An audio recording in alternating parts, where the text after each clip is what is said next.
What's up, people? Here we go. All right, so right here, I don't know if you can remember, but that's that basin area where I had the concrete cut open to put in the new drain to go over here. This is a basement bathroom, and my septic system is above this level.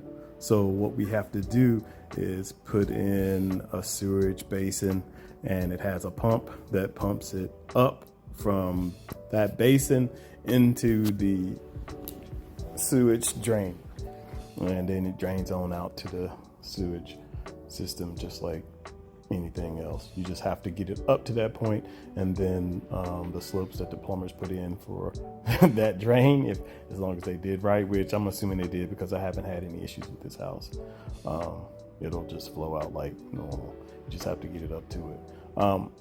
I will say that this ended up being a little bit more difficult than I thought, and not difficult as far as the work, just trying to make sure I keep the angles right for the system, because if you put it in wrong or have the angles where it slopes, you might have issues where there's a moment of backup before it goes back down slope. So right here, what I'm working on at this moment is actually the vent. So that vent is not as important. Just have to make sure you have air that gets into the system, and that shoots all the way up through the roof. That was pre-done. I just had to turn it to this location. They had it over in the middle of the floor. But the next pipe that you'll see me working on is the discharge valve, the discharge pipe. That's the one that you have to be careful about, the angles that you put it at. And so usually when you get the connectors for it, these are 2-inch pipes, just if anyone cares. And when I get the T for it, there are several T's. You can get a T that comes straight out, and it looks like an actual T that you would write on a piece of paper, or you can get a T that has a slope to the left or to the right. You can get a long one that slopes a little bit longer than the short one.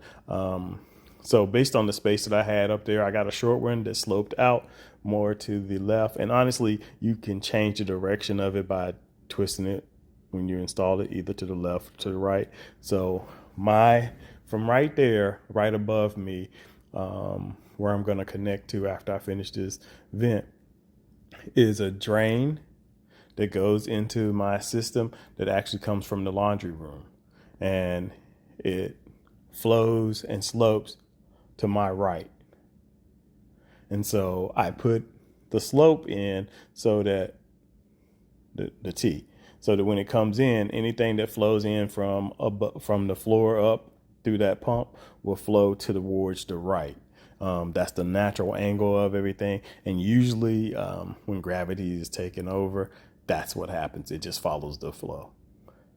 This bathroom won't be used that much, but I am going to test it before I close all this stuff in. I did some plumbing work today that I didn't capture on film. It would have been boring. You just seen me standing around like that right there most of the day, connecting pipe. That's all I did was connect pipe. I'm trying to get everything prepped before Monday, before the electrician gets here, because right there where I'm at, I need to put a wall up. And I don't have to have that wall in for the electrician, but I would like it to be in, just so we'll make sure that the light that's going in that room will be located where I need it to be. It helps if everything's in place when the electrician gets here. The main thing I have to do is put up the second wall for the bathroom. So I'll do that in the morning and make sure that's there. And then I have to put the outside unit for the HVAC on its base and connect the electrical. And then when he comes, he can connect the power from the panel to it. I got the units on the inside, as you saw in the other video. The units are already connected electrically. So all I got to do is the outside part. And once he comes and does his part, then I'll tighten up some of the stuff that there's some wires hanging from the ceiling on the other side, because I don't know how much I'm going to use on the outside. Once I get that straight, then I'll also spray foam those holes that you saw in the wall so that nothing can come in and out. And then, put the insulation back up there, and it'll be sealed up and we'll be good to go. But I'm really just waiting for him. Well, really just waiting for tomorrow, because I'll do it tomorrow, so it'll be ready for him when he gets here Monday morning. But yeah, here I'm putting up this discharge valve, and it's kind of weird. I got somewhat lucky. I thought I was going to do something weird. Now, with code, you are not allowed to have a whole bunch of turns on drain systems. Now, this one has a pump on it, so I could probably have a little more turns on one line than usual, but I try to stay within code just in case, because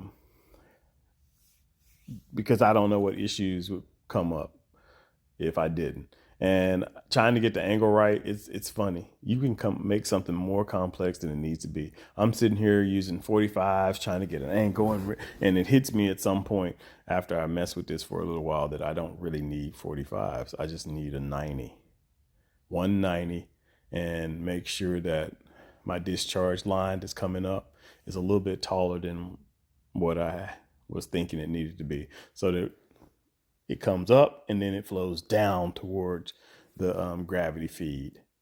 And so that's why you'll see me taking it out a couple times, trying to get that angle perfectly right, because I have a small space to work in. It isn't like I can move it around and do a lot. I got to fit it right in that one little space, and I make it happen. I get it done. The lines ended up coming out a lot straighter than I thought they would. I thought I was going to have to lean a couple, but no, it worked out real well. Again, the one on the left is the vent. And you need vent, just like best example would be to take a straw, suck, put your finger over the edge and hold your finger over it. The water will stay in that straw. As soon as you release your finger off of it, the water flows out. Everyone's done that before. That's the same thing that happens with these drain systems. If you don't allow air to come in, it'll just lock up and it won't do what it's supposed to do. In this situation, the vent allows this to continue to flow. It gives air to the whole system, actually. But I'm going to also put an air emitter on the sink. That'll be a part of the final phase once everything's done and I'm installing sinks and connecting the drains over there. Put an air emitter, because as long as you have one part of the system connected to an outdoor stack vent that goes through the roof, then you can put air emitters. All right, that's it. See y'all.